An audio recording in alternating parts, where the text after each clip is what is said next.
मङ्गलमय भगवान प्रभु परमात्मा साम्ब सदाशिवलाई प्रणाम गर्दै, माता स्वस्थानी भगवतीका श्री चरण कमलमा प्रणाम गर्दै, साथै ज्ञानमार्ग टिभीको माध्यमद्वारा हामीलाई हेरेर सुनेर साथ दिइरहनुहुने सम्पूर्ण श्रद्धालु भक्तजनहरूलाई प्रणाम गर्दै आउनुहोस् सदाझैँ श्री स्वस्थानी व्रत कथा अन्तर्गत आजको कथालाई शुभारम्भ गरौँ। हिजो हामीले 17 अध्यायको कथा श्रवण गरेका थियौँ भने आज हामी 18 अध्यायको कथा श्रवण गर्नेछौँ, जसमा नागिनी व्रतकृत उपाख्यानको बारेमा वर्णन गरिएको छ। ध्यान दिएर एकचित्त भएर मन लगाएर कथा श्रवण गर्नुहोला। कथा श्रवण गर्नुहुने सम्पूर्ण श्रद्धालु भक्तजनहरूले हातमा चन्दन अक्षता फूल लिएर हात जोडेर बस्नुहोला।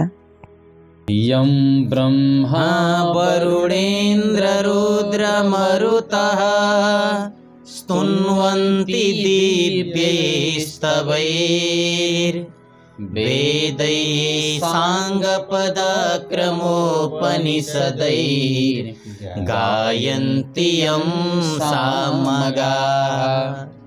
ध्यानावस्थित तद्गतेन मनसा पश्यन्ति यं योगिनो यस्यान्तं न विदुः सुरगणा देवाय तस्मै नमः। श्रीमच्चन्दनचर्चितो ज्वलवपुः शुक्लाम्बरा मल्लिका मालालङ्कृतकुण्डला प्रविलसन् मुक्तावली शोभिता। सर्वज्ञाननिदानपुस्तकधरा रुद्राक्षमालाकरा वाग्देवी वदनाम्बुजे वसतु मे त्रैलोक्यमाता चिरम्। मुखं करोति वाचालं पङ्गुं लङ्घयते गिरिं यत्कृपात्तमहं वन्दे परमानन्दमाधवम्। नमो भगवते तस्मै व्यासायामिततेजसे यस्य प्रसादाद् वक्ष्यामि नारायणकथामिमां। नारायणं नमस्कृत्य नरं चैव नरोत्तमं देवीं सरस्वतीं व्यासं ततो जयमुदीरये। हजुरहरूले हातमा लिनुभएको चन्दन अक्षता फूल स्वस्थानी माताको पुस्तकमा चढाएर मन लगाएर कथा श्रवण गर्नुहोला। अथ अष्टादशोऽध्यायः नागिनी व्रतकृत उपाख्यान। कुमारजी आज्ञा गर्नुहुन्छ हे अगस्त्य मुनि। त्यसपछि महादेवले विष्णुलाई बिदा दिई जालन्धरसित युद्ध गर्न लाग्नुभयो। महादेव र जालन्धरको भयङ्कर सङ्ग्राम भयो। वृन्दाको पतिव्रता धर्म विष्णुले हरण गरिसकेका हुनाले जालन्धर शक्ति क्षीण भई महादेवसित युद्ध गर्न नसकी आकाशमा गएर माया युद्ध गर्न लाग्यो।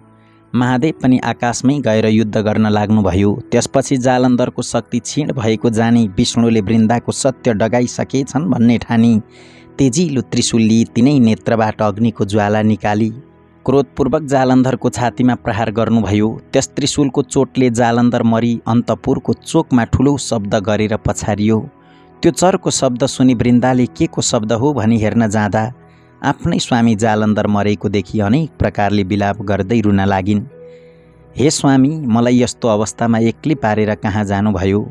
पापिष्ठ विष्णुले छल गर्दा तपाईँको यो गति भयो र मेरो यो अवस्था भयो। तपाईँ बिना म प्राण राख्न सक्दिनँ। तपाईँ जहाँ जानुभयो म पनि उहीँ जान्छु भन्दै केश फिजाई विष्णुको मुखमा हेरेर भन्न लागिन्, हे पापिष्ठ विष्णु, तिमीले छली मेरो पतिव्रता धर्म नष्ट गरिदिनाले मेरा स्वामीको यो गति भयो। अब म तिमीलाई श्राप दिन्छु। तिमी झार हुनु परोस्, तिमी घाँस हुनु परोस्, तिमी कल्पवृक्ष भएर रहनु परोस्, तिमी ढुङ्गा भएर रहनु परोस्। यति 4 थोक श्राप दिए भनी आफ्ना स्वामीसित सती गई वृन्दाले देह त्यागिन्। हे अगस्त्य मुनि, पतिव्रताको श्राप विष्णुलाई लाग्यो र झार हुनु परोस् भनेकोमा तुलसी भएर रहनु पर्यो, घाँस हुनु परोस् भनेकोमा कुश भएर रहनु पर्यो, कल्पवृक्ष हुनु परोस् भनेकोमा पिप्पल भएर रहनु पर्यो ढुङ्गा हुनु परोस् भनेकोमा शालिग्राम भएर रहनु पर्यो। यसैले तुलसी, कुश, पिप्पल र शालिग्राम नारायण रूप हुन् भनेर सबैले पूजा गरेको कारण यही हो। हे मुनि, पतिव्रता धर्म भनेको ठुलो धर्म हो। त्यसपछि वृन्दाको श्राप मोक्ष गर्न पृथ्वी तलमा जान्छु भने विष्णु भगवान पृथ्वीमा शालिग्राम, तुलसी, कुश र पिप्पल भएर रहनुभयो। अब सुन्नुहोस् शालिग्रामको महिमा के कस्तो रहेको छ। हे अगस्त्य मुनि, ढुङ्गा हुनु परोस् भन्ने वृन्दाको श्रापले नारायण विष्णु भगवान आफ्ना कुनै अंशले शाली नदीको बगरमा आएर शिला भएर रहनुभयो। तिनै शिलालाई मानिसहरू शालिग्राम भनेर भन्दछन्। हे अगस्त्य मुनि, जो जन सधैँ शालिग्राम रूप नारायणको श्रद्धा भक्तिपूर्वक पूजा गर्ने गर्दछन् अनि निरन्तर ओम नमो भगवते वासुदेवाय यो 12 अक्षरी मन्त्र या ओम वासुदेवाय नमः यो 8 अक्षरी मन्त्र जपिरहन्छन् वा दिनहुँ 108 पल्ट बिहान जप्ने गर्दछन्, त्यस्ताले मरेपछि यमलोक वा यमराजका दूतहरूलाई देख्नै पर्दैन, किनकि ती भक्तहरू सरासर विष्णुलोक जान्छन्।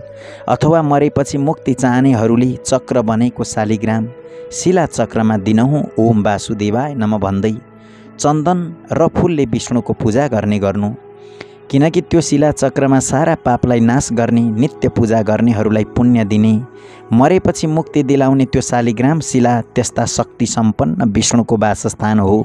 शालिग्राम शिलाको चक्रमा जो जन प्रतिदिन पूजा गर्ने गर्छ त्यसले प्रत्येक दिन 1000 राजसूय यज्ञ गर्यो भन्ने ठान्नु पर्दछ। ती जान्न योग्य अविनाशी परब्रह्म विष्णुलाई नित्य नमस्कार गर्दा जो पुण्य प्राप्ति हुन्छ, मनुष्यहरूलाई त्यही पुण्य शालिग्राम शिलाको नित्य पूजा गर्नाले पनि प्राप्त हुन्छ।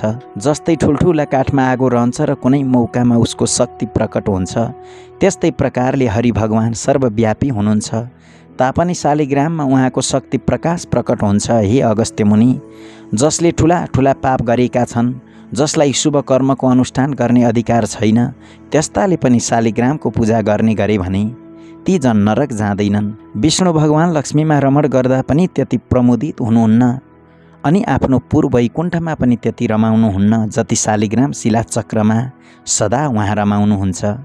जुन व्यक्तिले शालिग्रामको शिलामा बनेको चक्रमा हरिको पूजा गर्छ, मानौ उसले अग्निहोत्रीको आचरण गर्दै सागर पर्यन्तको भूमि दान गर्यो भन्ने ठाने हुन्छ। मनुष्यले एकैपल्ट पनि शालिग्राम शिलाको पूजा गर्छ भने त्यसका सबै पापहरू जसरी सूर्योदय भएपछि अन्धकार नाश हुन्छ त्यसै गरी नाश हुन्छन्। हे अगस्त्य मुनि, जसले शालिग्राममा बनेका 12वटा शिला चक्रको विधिपूर्वक पूजा गरेको छ, अब म तिमीलाई त्यसको प्रभाव बताउँछु, ध्यान दिएर सुन।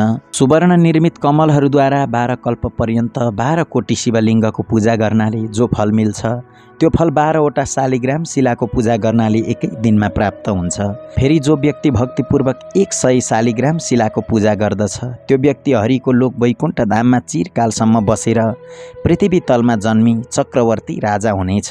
काम, क्रोध, लोभले व्याप्त भएको जो कोही सज्जनले पनि शालिग्राम शिलाको पूजा गर्ने गर्यो भने त्यसका प्रभावले त्यो पनि हरिको लोक वैकुण्ठ धाममा जान्छ।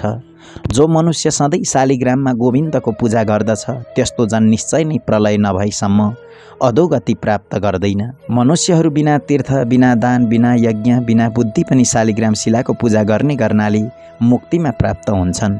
शालिग्राममा हरिको पूजा गर्ने जन उग्र पापी नै भए पनि पछि उसको न नरकवास हुन्छ, न गर्भवास हुन्छ, न त ऊ किरा फट्याङ्ग्रा आदि कुत्सित योनिमा नै जन्मन्छ, अर्थात् त्यस्तो तिर्यक योनि यानि तेर्सो शरीर हुने योनिमा जागिँदैन। दीक्षा विधान र मन्त्र जान्नेवाला जो जन सधैँ शालिग्राममा विष्णुको पूजा गर्दछ भने त्यो जन वैष्णव धाममा जान्छ। शालिग्राम शिलाको जलले जो आफूलाई अभिषेक गर्दछ, मानौ उसले सबै तीर्थहरूमा नुहाएको फल प्राप्त गर्छ र सबै यज्ञहरूमा दीक्षित भएको हुन्छ। गङ्गा, गोदावरी, रेवा आदि जो मोक्ष दिने नदीहरू छन्, ती सब तीर्थसहित भएर शालिग्राम शिलाको जलमा निवास गर्दछ। तसर्थ नाना प्रकारका नैवेद्यहरूले, फूलहरूले, दीपहरूले, चन्दनहरूले र स्तोत्र पाठ, बाजागाजा, गीत आदिहरूले शालिग्राम शिलाको पूजा गर्नुपर्दछ। कलियुगमा जो मनुष्य भक्तिपूर्वक शालिग्राम शिलाको उक्त विधानले पूजा गर्दछ, त्यो मनुष्य हजारौं करोड वर्षसम्म हरिको निकटमा रमाउँदै रहन्छ।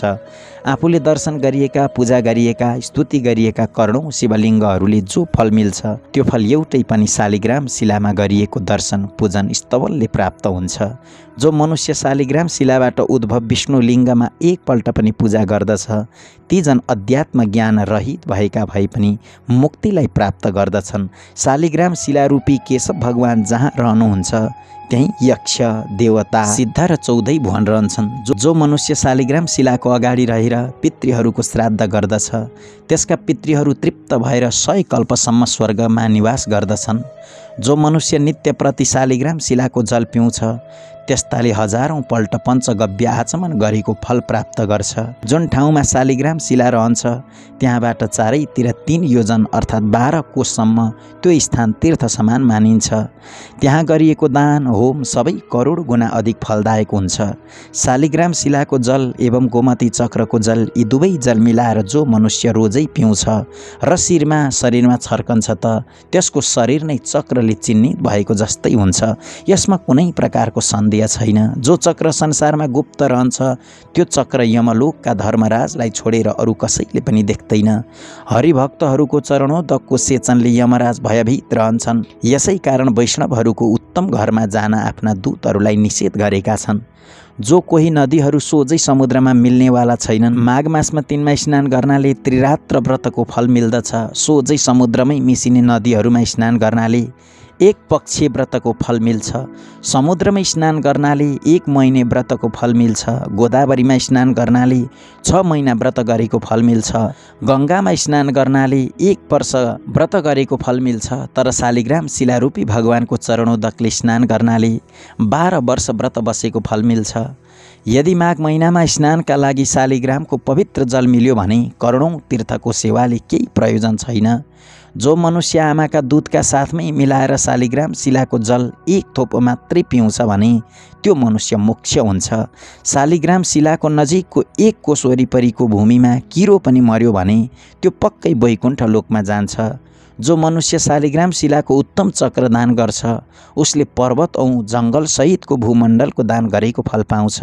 जो जन शालिग्राम शिलाको मूल लाउँछ, बेच्छ अथवा बेच्ने राय दिन्छ अथवा जो मनुष्य उसको जाँचबुझ गर्छ ती सबै नै मरेपछि प्रलय पर्यन्त नरकमा जाकिन्छन्। यसकारण शालिग्राम शिलाको किनबेच गर्नु हुँदैन। पापसँग डराउने मान्छेहरूले सधैँभरि सारा पाप नाश गर्ने वासुदेव भगवानको स्मरण गर्नुपर्दछ।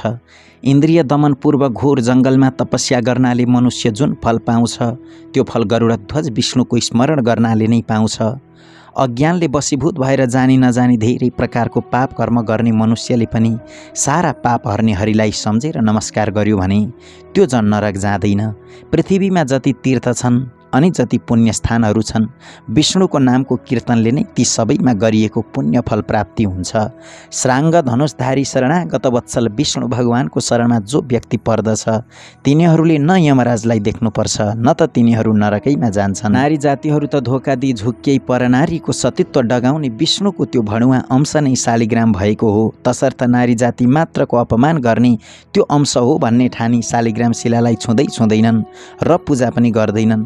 त्यस्ताले त केवल शालिग्राम धोएको वा शालिग्राम चोबेको जललाई नै उनै साक्षात निर्दोष अंशका त्रैलोक्यनाथ विष्णुको चरणोदक मानी ओम नमो भगवती वासुदेवाय भन्दै अचाएर शिरमा दिनहुँ छर्कने गरे पनि अथवा प्रत्येक एकादशीको व्रत बस्ने गरे पनि तथा 12 महिनामा आउने त्यस पूर्णिमाको र मलमासमा पर्ने मलमासकै पूर्णिमाको कथा सुन्ने गरे पनि सधैँ शालिग्रामको पूजा गरेको पुण्य फल प्राप्त गर्दछ।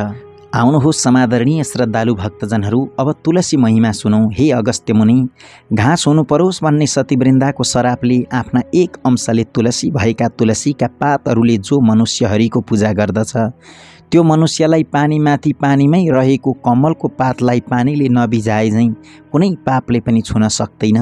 1 तोला सुन या 4 तोला चाँदी दान गर्नाले जो फल प्राप्त हुन्छ त्यो फल कुनै पनि एकादशीको दिन तुलसी पत्रले हरिको पूजा गर्दा प्राप्त हुन्छ। एकादशीका दिन तुलसी पत्रले पूजा गर्दा भगवान विष्णु जस्तो प्रसन्न हुनुहुन्छ त्यस्तो प्रसन्नता रत्न, मणि, वैदुर्य मणि अनि मुगा आदिले पूजा गर्दा पनि प्रसन्न हुनुहुन्न। एकादशीको दिन जुन जनले तुलसीका मञ्जरीहरूले केशव भगवानको पूजा गर्दछ त्यसले जन्मदेखि गरेका पापका घुरान सबै बढार्दछ अनि जन्म जन्मान्तरका 10,000 वर्षदेखि गरी आएका आफ्ना सारा पाप कनखाक गरिदिन्छ। सधैँ दर्शन गरिएकी, सधैँ स्पर्शन गरिएकी, सधैँ ध्यान गरिएकी, सधैँ कीर्तन गरिएकी, सधैँ स्तुति गरिएकी, स्वयं रोपिएकी, स्वयं सेचिएकी, सधैँ पूजा गरिएकी र सधैँ ढोगिएकी तुलसी कल्याणकारी हुन्छन्। यी उक्त 9 प्रकारले जो जन प्रतिदिन तुलसीको भक्ति गर्दछन् त्यस्ता जन हजारौं करोड युगसम्म हरिको घर वैकुण्ठमा बास गर्दछन्। हे अगस्त्य मुनि, रोपिएकी तुलसीले जति जरा फैलाउँछिन् त्यति 1000 युगसम्म रोप्नेको पुण्य फैलाउँछिन् अर्थात् बढाउँदछिन्। हे अगस्त्य मुनि, जुन जनद्वारा रोपिएको तुलसी जबसम्म आफ्ना हाँगा बिगा शाखा प्रशाखाहरू लिएर उनका बिया पुष्प र पत्रले पृथ्वी तलमा बढिरहन्छन्, ती पुरुषका कुलमा जो जन्मिएका छन्, जो पछि जन्मिनेवाला छन् र जो बितिसकी ती सब जनको 2000 कल्प वर्षसम्म हरिको धाममा अर्थात् वैकुण्ठमा बास हुन्छ। हे अगस्त्य मुनि, झाङका झाङ तुलसीको झाडी रोप्नेले यमराजको दर्शन गर्नु पर्दैन, किनकि तुलसीको बुटो सबै पापलाई नाश गर्ने, चिताएको कल्याणकारी कुरो पुर्याउने, पुण्य दिने हुन्छ। जुन घरमा झाँगिएको तुलसीको मठ रहन्छ त्यो घर पुण्य तीर्थ समान हो। त्यहाँ यमराजका दूतहरू जाँदै जाँदैनन्। जो जन आफ्ना घरको आँगनमा तुलसी रोप्दछन् ती जन त्यस तुलसीको बोटमा जति बीज र तुलसी दल हुन्छन् अनि ती बीजका सन्तान दर सन्तान फैलिँदै चलिरहन्छन्, त्यति 1000 वर्षसम्म स्वर्गमा बस्दछन्। तुलसीको वासना सुनेर प्रसन्न मन भएका पितृहरू गरुडमा चढेर चक्रपाणी विष्णुको भवन वैकुण्ठमा जान्छन्। नर्मदाको दर्शन, गङ्गाको स्नान तथा तुलसीका झाडीको स्पर्शन, यी तीनै अर्थात् यी तीनैको पुण्य उत्तिकै कहिएको छ। तुलसी रोप्नाले, हुर्काउनाले, सेच्नाले, दर्शन गर्नाले मात्रै पनि मनुष्यहरूले आफ्ना मन, वचन, शरीरले सञ्चय गरिएको पापलाई डढाउँछ अर्थात् विनाश गर्छ। जो जन तुलसीका मन्जरीहरूले नारायण हरिको पूजा गर्दछन् त्यो जन मरेपछि मुक्त हुन्छ। उसले फेरि गर्भवासको ओहोर दोहोर गर्नु पर्दैन। पुष्कर आदि तीर्थहरू तथा गङ्गा आदि नदीहरू पनि वासुदेव आदि देवताहरू सबै नै जो तुलसीको बोट रोपेर त्यसका पातले विष्णु भगवानको पूजा गर्दछ त्यो त्यस्तो जन जहाँ भगवान चतुर्बाहु विष्णु रहनुहुन्छ अन्तमा प्रसन्नतापूर्वक उहीँ रहन पाउँछ। यसकारण आफ्नो सदा कल्याण चाहने नरनारीले आफ्नै घर आँगनमा गहिरोसम्म जरा पुग्ने गरी मलिलो माटो भरी बनाएको मठमा तुलसी रोपी तिनै तुलसीको सधैँ पूजा गर्नुपर्दछ र पूजाको अन्तमा भक्तिपूर्वक यो स्तुति गर्नुपर्दछ अनि नम्रतापूर्वक श्री तुलसीलाई ढोग्नु पर्दछ। या दृष्टा निखिला घसम घसमनी स्पृष्टा वपु पावनी रोगाणामभिवन्दिता निरसनी सिक्तान्तकर्त्रासिनी प्रत्यासन्न विधायिनी भगवत कृष्णस्य सारोपिता न्यस्ता तच्चरणे विमुक्तिफलदा तस्यै तुलस्यै नमः। अर्थात् जसको दर्शनले समस्त पाप समूह शान्त हुन्छ, जसलाई छुनाले शरीर पवित्र हुन्छ, जसलाई ढोग्नाले सारा रोगहरू नासिन्छन्, जसको जल मस्तकमा सेचन गर्यो भने यमराज पनि डराउँछन्, जसको पत्र शिरमा चढायो भने भगवान कृष्णको अत्यन्त नजिकै बस्न पाउने गराउँछिन्, भगवानका चरण कमलमा चढायो भने मुक्ति दिलाउँछिन्, त्यस्तै तुलसीलाई बार बार नमस्कार छ। अब हामी कुशको महिमा श्रवण गर्नेछौँ। झार हुनु परोस् भन्ने सतीवृन्दाको श्रापले कुश रूपमा झार हुनुभएको कुशमा विष्णुका अधिकांश शक्तिशाली शक्ति रहेका छन्। भाद्र कृष्ण औँसी अर्थात् कुशी औँसीका दिन जरै समेत उखेलेर राखेको कुश फेरि अर्को कुशी औँसी नआएसम्म पवित्रै रहन्छ। अरू दिन उखेलेको चाहिँ त्यसै दिनभरि मात्र पवित्र रहन्छ। कुश अत्यन्त पवित्र र पुण्यदायी झार हो। काँचो दुधमा दुधको मात्रा अनुसार 2-4 बोट हरियो कुश हालेर राखिदियो भने त्यो दिनभरि त्यो दुध फाट्दैन। ग्रहण लागेको बेलामा घरमा राखेको पानीमा कुश हालेर राखिदियो भने ग्रहण लाग्दा हुने वातावरणको दूषित दोष त्यस पानीमा पर्दैन। समस्त देव कार्यमा तथा समस्त पितृ कार्यमा अनि वेद मन्त्र र चण्डी मन्त्र जस्ता पवित्र मन्त्रहरूले कुनै वस्तुलाई मन्त्रने कार्यमा एवं वेदका मन्त्रहरू पढेर गरिने समस्त संस्कार एवं हवन कार्यहरूमा अनि प्रतिज्ञा गर्ने काममा, दान गर्ने काममा, सङ्कल्प गरिने काममा, दिएको दिए गरिने महादानहरूमा कुश नभई हुँदैन। तिल, जौ, जल यी 3 शक्ति सहितका ब्रह्मा विष्णु महेश स्वरूप 3 टुक्रा कुश हातमा लिएर गरिएको समर्पण कार्य उसैले वा उसका सन्तानले फर्कायो वा खोस्यो भने त्यस्तो खोस्ने जनको अप्ताली नै पर्छ या दुर्गति हुन्छ। कुश छोएर वा लिएर झुटो बोले या क्रिया हाले त्यस्तालाई कोड निस्कन्छ। वेदका मन्त्रहरूले मन्त्रीको कुशले मात्रै पितृहरू भाटौँ पिण्ड पानीको सार तत्त्व र समाचार पुर्याउँछ। देवताहरूलाई हबीको भाग दिलाउँछ। मन्त्रिएको वस्तुमा विष्णु शक्ति सम्पन्न गराउँछ, अर्थात् हरेक पवित्र कार्यलाई सुसम्पन्न पार्दछ। कुश चोबेको जललाई विष्णुको चरणोदक नै मानिन्छ। यसै उसले कुशले जल छर्किएर अभिषेक गरिन्छ। अछुत कसैले छोइएर वा छोएर अशुद्ध भएको वस्तुलाई कुश जलले शुद्ध पवित्र पारिन्छ। यसकारण सबैले कुशलाई साक्षात् विष्णु स्वरूप नै मान्दछन् र मान्नु पनि पर्दछ। पहिलेका राजाहरूले देवी देवताको पूजाआजा चलाउन कुश समातिदान गरेको भूमि पछि काले हड्पेर भोग गरे अथवा रैकरमा गाभे भने त्यस्ताहरूको पनि 40 वर्षभित्रै चिल्ली बिचल्ली हुन्छ। तसर्थ कुशको अपमान गर्नु साक्षात् विष्णुको नै अपमान गर्नु जस्तै हो, किनकि प्रत्येक वनस्पतिमा सधैँ कुनै न कुनै गुण अवश्य रहेको हुन्छ, त कुशमा साक्षात् विष्णु नै रहनु भएको हुन्छ। त्यसैले तिल जौ जलसहितको कुश पक्रेर सङ्कल्प गर्दा पहिले हरि ओम तत्सत भनिन्छ, अर्थात् ओम माने सत्व रज तम मिलेको शक्ति, ओम नै हरि यानि विष्णु हो, तत् माने त्यो विष्णु नै सत यानि सत्य वस्तु हो। तसर्थ त्यो कुशरूप विष्णुलाई समातेर म यो सङ्कल्प गर्दैछु, त्यसरी सङ्कल्प गरेको वस्तु जो हडपन्छ त्यो अवश्य नासिन्छ भनेर यहाँ वर्णन गरियो। अब हामी पिप्पलको महिमा श्रवण गर्नेछौँ। सतीवृन्दाको रुख हुनु परोस् भन्ने सत्य श्रापले गर्दा आफ्नो कुनै एक अंशले विष्णु भगवान पिप्पलको रुख हुनुभयो। तसर्थ पिप्पलको रुखलाई मान्छेहरू साक्षात् विष्णु रूप जस्तै ठानेर नर वा नारी सबैले प्रयत्नपूर्वक प्रत्येक शनिश्चरबार मात्र पूजा गर्ने गरून्। जीवनमा बार नसके पनि एकपल्ट त शनिबारको दिन पारेर यथाशक्ति गरी पिप्पलको प्रदक्षिणा 1 लाख अवश्य पुर्याउन्। पिप्पलको फल पाकेको महिनामा बन्द्या नारीले यदि शनिबारको दिन पारी पिप्पलको रुखमुनि विधिपूर्वक राधा दामोदरको यानि लक्ष्मीनारायणको पूजा गरून् र राधा दामोदरको स्वरूप मानेर ब्राह्मण दम्पतिलाई श्रद्धा भक्तिपूर्वक यथेष्ट भोजन गराई दक्षिणा दिइसकेपछि नबोलिकन एकदमै मौनतापूर्वक आफू पनि भोजन गरून्। त्यसपछि आउने कुनै दिन पनि पर सरेको चौथो रात बितेको भोलिपल्टको दिनमा गाईको दुधमा पिप्पलका पाकेका फल 2 तोला जतिको खिर पकाएर त्यो दिन त्यो खिर मात्र खाउन् त एकदम बन्द्या नारी पनि छोरै पाउने गरी सिधा अङ्ग प्रत्यङ्गका पति सम्भोगले गर्भिणी हुन्छे, पक्का हुन्छे भने अरू छोरी मात्र पाउनेको त कुरै नगरौँ।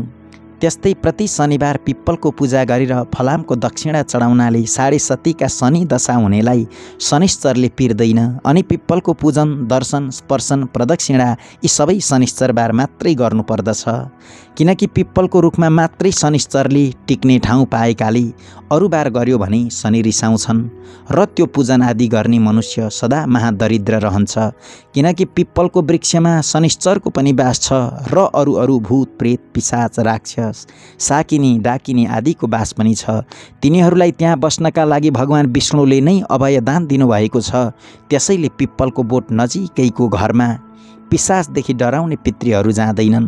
प्रातः मध्याह्न सायं आधा रातमा भूत प्रेत पिशाच नाच्ने हुनाले त्यो लाग्छ भनेर मानिसहरू पिप्पलको बोट भएको ठाउँमा त्यतिखेर जाँदैनन् र केटाकेटीलाई पनि जान दिँदैनन्, निगरानी राख्दछन्। यसै कारण भूत प्रेतादिको आश्रय स्थान भएको पिप्पलको रुख काट्नाले या उसको दाउरा बाल्नाले त्यो काट्ने वा बाल्ने व्यक्तिको अप्ताली नै पर्छ, किनकि पिप्पलको वृक्ष भूत प्रेतादिको निवास स्थान हो र वृन्दाका श्रापले पिरिएका साक्षात् विष्णुको स्वरूप नै हो। हे अगस्त्य मुनि, त्यसरी वृन्दाको सत्य डगाउने काम सकी शिवजीसँग विदा भई विष्णु भगवान वैकुण्ठ धाम गएपछि शिवजी आफ्नो काम फत्ते पारी हर्षले साँडेमा चढी सकल देवता अघि पछि लगाई अनेक खुसीका बाजा बजाई अप्सराले नाची गन्धर्वले गाना गरी पुष्पवृष्टि गर्दै कैलाशमा प्रवेश गर्नुभयो अनि प्रमथगण सहित शिव शक्ति स्वरूपले रहनुभयो। त्यसपछि सबै देवताहरू महादेवसित विदा मागेर आफ्ना आश्रममा गई आनन्दपूर्वक रहन लागे। हे अगस्त्य मुनि, अब पातालका कुरा कहन्छु, तिमी ध्यानपूर्वक सुन। पार्वतीको आज्ञाले अश्वत्थामा ऋषि सप्त पातालको मूल रसातलमा पुगे।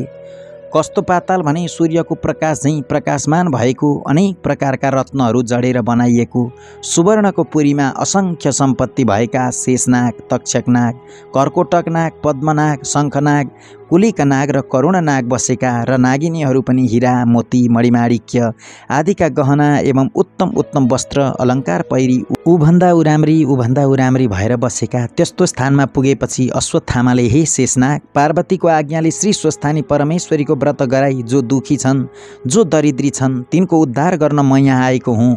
यहाँ कोही दुखी छन् कि भनी सोध्नुभयो। अश्वत्थामाको वचन सुनि शेषनागले भने, हे ऋषि, यहाँ उस्ता दुखी र दरिद्री कोही पनि छैनन्। त्यहाँ त्यस वनको नजिकै शङ्खचूड नाग, रत्नचूड नाग, कृपादत्त नाग र धार्तराष्ट्र नागको घर छ। तिनका स्त्रीहरू साह्रै कष्टमा छन्, त्यहीँ गएर सुध्याऊ। यति शेषनागले भनेपछि अश्वत्थामा तिनै नागिनीहरू कहाँ गए। त्यहाँ शङ्खचूड नागकी स्त्री हिरावती, शङ्खचूड नागकी स्त्री रत्नावती र कृपादत्त नागकी स्त्री मृगावती एवं धार्तराष्ट्र नागकी स्त्री मदनावती थिए। यति ती नाग नागिनी परस्पर अनन्य प्रीतिले बस्दा दैव संयोगले दुःख पाई घरमा बस्न नसकी ती चारैजना नागहरू परदेश गएका रहेछन्। अनि नागिनीहरू पनि पति परदेश गएपछि चारैजनाले सल्लाह गरी घर छाडेर वनमा बसी दुःखका दिन बिताउन लागेका रहेछन्। ती नागिनीहरू दुःखमा परे पनि महासत्यवादिनी थिए। नागहरू परदेश लागेको 12 वर्ष बित्दा पनि नागहरूले नागिनीहरूको र नागिनीहरूले नागहरूको केही समाचार पाउन सकेका थिएनन्। अश्वत्थामा ऋषि त्यस्ता दुःखका सिन्धुमा डुबिरहेका ती नागिनीहरूलाई हपार्दै उहीँ पुगे। ती नागिनीहरूले सुनेर को हपार्दछ भनी गुफाबाट निस्केर हेरे।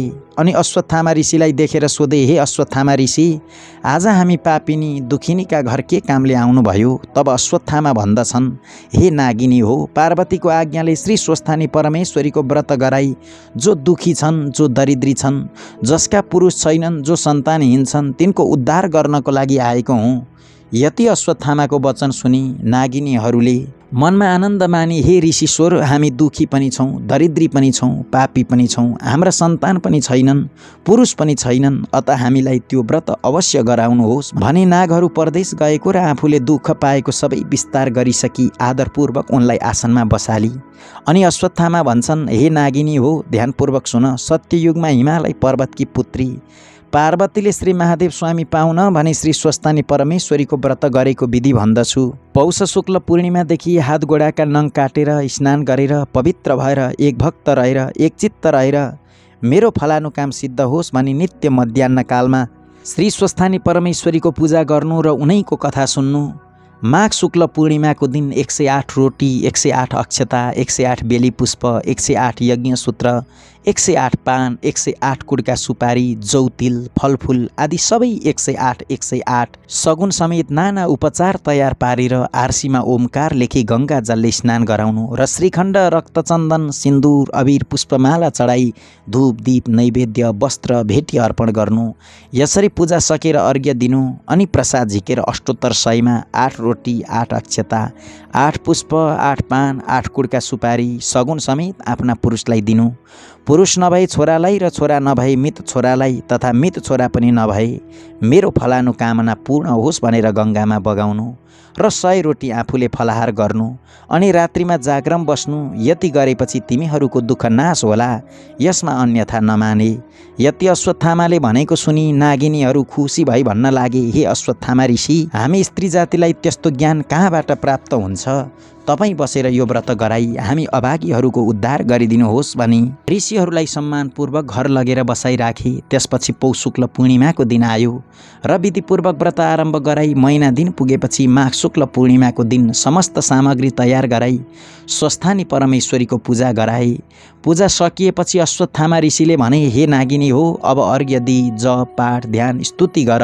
अनि नागिनीहरूले अञ्जली जोरी, हे ईश्वरी, हामी दुखियाहरूको पूजाले प्रसन्न भई यो दुःखको समुद्रबाट पार लगाउनुहोस् भनेर स्तुति गर्दा गर्दै पूर्व दिशाबाट 1000 सूर्यको जस्तै तेज भएकी श्री स्वस्थानी परमेश्वरी प्रकट भएर दर्शन दिनुभयो र भन्नुभयो, हे नागिनी हो, तिमीहरूको श्रद्धा भक्तिले म अत्यन्त प्रसन्न भएँ, वरदान माग भनेर भन्नुभयो। अनि ती नागिनीहरूले बिन्ती गरे, हे ईश्वरी, हामी दुखिनीहरूको दुःख हरण होस्, हाम्रा स्वामीहरू चाँडै आइपुगुन् भनी वर मागी अनि ईश्वरीले तथास्तु भनी वरदान दिन्। त्यसपछि प्रसाद झिक्न लाग्दा श्री स्वस्थानी परमेश्वरीको व्रतको प्रभावले परदेशबाट नागहरू आइपुगे र नागिनीहरूले मनमा आनन्द मानी धन्य धन्य स्वस्थानी परमेश्वरी भनी प्रसाद झिकेर 8 रोटी 8 अक्षता 8 बेली पुष्प 8 पान 8 कुडका सुपारी सगुन समेत आफ्ना पतिलाई दिएर दण्डवत प्रणाम गरे अनि अश्वत्थामा ऋषिलाई भोजन गराई दक्षिणा दिई विदा गरे। त्यसै दिनदेखि ती नाग नागिनीहरू असङ्ख्य सम्पत्ति पाएर आनन्दले रहँदा भए। इति श्री स्कन्द पुराणे केदारखण्डे माघ महात्म्ये कुमार अगस्त्य संवादे श्री स्वस्थानी परमेश्वर्या व्रत कथायां नागिनी व्रतकरणम नाम अष्टादशोऽध्यायः। कथा श्रवण गरिसकेपछि सम्पूर्ण श्रद्धालु भक्तजनहरूले फेरि हातमा चन्दन अक्षता फूल लिएर हात जोडेर बस्नुहोला। उपनयतु मङ्गलं वः सकल जगन मंगलालयः श्रीमान् दिनकर किरण निबोधित नवनलिन दल निवेक्षणः कृष्णः काले वर्षतु पर्जन्यः पृथिवी सस्यशालिनी देशोऽयं क्षोभरहितो ब्राह्मणाः सन्तु निर्भयाः अपुत्रः पुत्रिणः सन्तु पुत्रिणः सन्तु पौत्रिणः निर्धनः सधनः सन्तु जीवन्तु शरदां शतम् तत्रैव गंगा यमुना च तत्र गोदावरी सिन्धु सरस्वती च तीर्थानि सर्वाणि वसन्ति तत्र यत्राच्युतोदारकथा प्रसङ्गः या कुन्देन्दु तुषारहारधवला या शुभ्रवस्त्रावृता या वीणावरदण्डमण्डितकरा या श्वेतपद्मासना या ब्रह्माच्युतशङ्कर प्रभृतिभिर्देवैः सदा वन्दिता सा मां पातु सरस्वती भगवती निःशेषजाड्यापहा कायेन वाचा मनसेन्द्रियैर्वा बुद्ध्यात्मना वा प्रकृति स्वभावात् करोमि यद्यत् सकलं परस्मै नारायणायेति समर्पयेत् तत्। हजुरहरूले हातमा लिनुभएको चन्दन अक्षता फूल श्री स्वस्थानी माताको पुस्तकमाथि चढाउनुहोस् र देब्रे हातले दाहिने कान दाहिने हातले देब्रे कान समाएर पुस्तक ढोग्नुहोला र सबैले एकै स्वरमा जयकार लगाउनुहोला। भन्नुहोस् सबैले श्री स्वस्थानी माताको